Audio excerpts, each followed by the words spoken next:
एक शाखा से दूसरी शाखा पर जा सकता हूँ।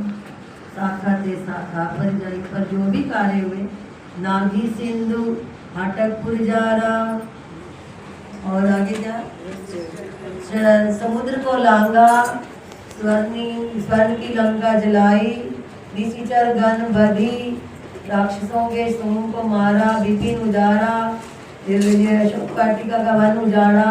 पर कैसे, क्या बोले आगे, सो सब तव प्रताप रघुराई, नाथ नाथ मोरे प्रभुताई। कोई भी काम या मेरी कोई इसमें प्रभुता नहीं है भगवान, ये सब आपकी प्रभुताई है। सो सब तव, तो कल भी हम पढ़ रहे थे कि जो भी काम करे भगवान की सेवा समझ के करे तो अभिमान नहीं आएगा। तो मतलब कर्म करे ईश्वर को अर्पण करके करे, परमात्मा तू ही करवा रहा है, तू ही मुझे सत्ता दे रहा है, तेरी सत्ता के बिना मैं क्या कर सकती। तो इसलिए सो सब तब प्रता, ये शरीर करके दासो हम, अंशांशी भाव करके जीवो हम, रूपो करके राम हम। तो हो गए ज्ञानी नाम अग्रगण्यम, सकल गुण निधानम। तो जो ऐसा हो जिसमें विनम्रता भी हो और विद्या भी हो, वो सकल गुणों का निधान हो। हनुमान जी में इतना बल, इतनी प्रभुता और विनम्रता और पूरी ब्रह्म विद्या उनके अंदर। इस प्रकार सकल गुण निधानम, कोई भी कार्य ऐसा नहीं जहाँ आगे ना आए हो किया ना हो।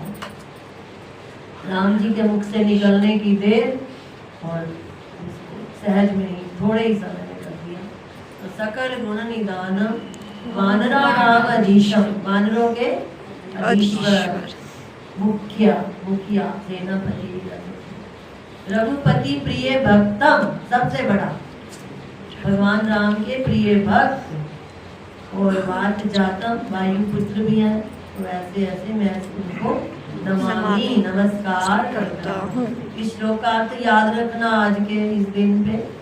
तो रघुपति प्रिय भक्तम, भक्त तो आप देखते ही होगी, सीता जी एक बार सिंदूर लगा रही थी तो पूछते हैं ये माँ तू क्यों लगाती है। तो सीता जी कहती हैं ये राम जी को बड़ा प्रिय है और इससे स्वामी की आयु बढ़ती है। तो कहते हैं एक रत्ती संदूर जलाया, राम प्रसन्न हो जावे, क्यों ना अपने सारे देते दास संदूर लगावे।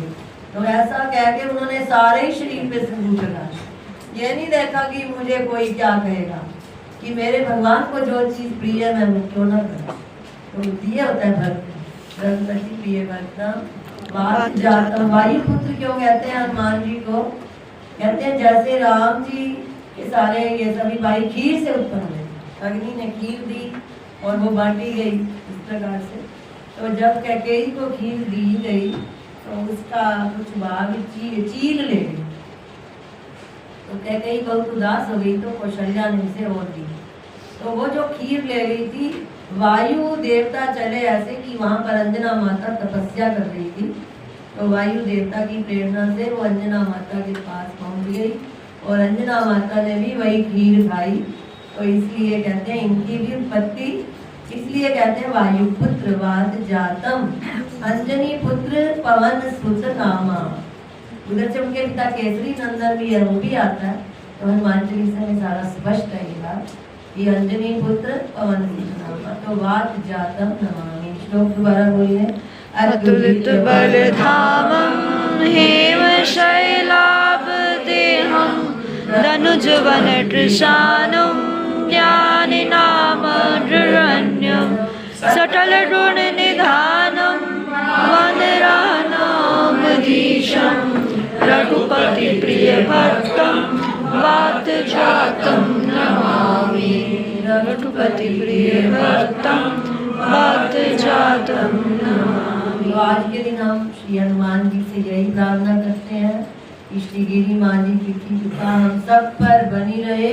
हम इसी प्रकार से सुंदर कांड का पाठ बड़े प्रेम से करते रहें और हमारे अंदर भी ये पवन सुत हनुमान जी आप जैसे गुण आए। अकृत बल धामम हेम शैलाब्देहं, धनुज वन कृशानं, ज्ञानि नाम अग्रगण्यं, सकल गुण निधानं, वानराणामधीशं,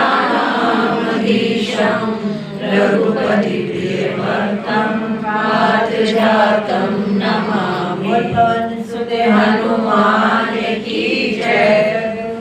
महाराज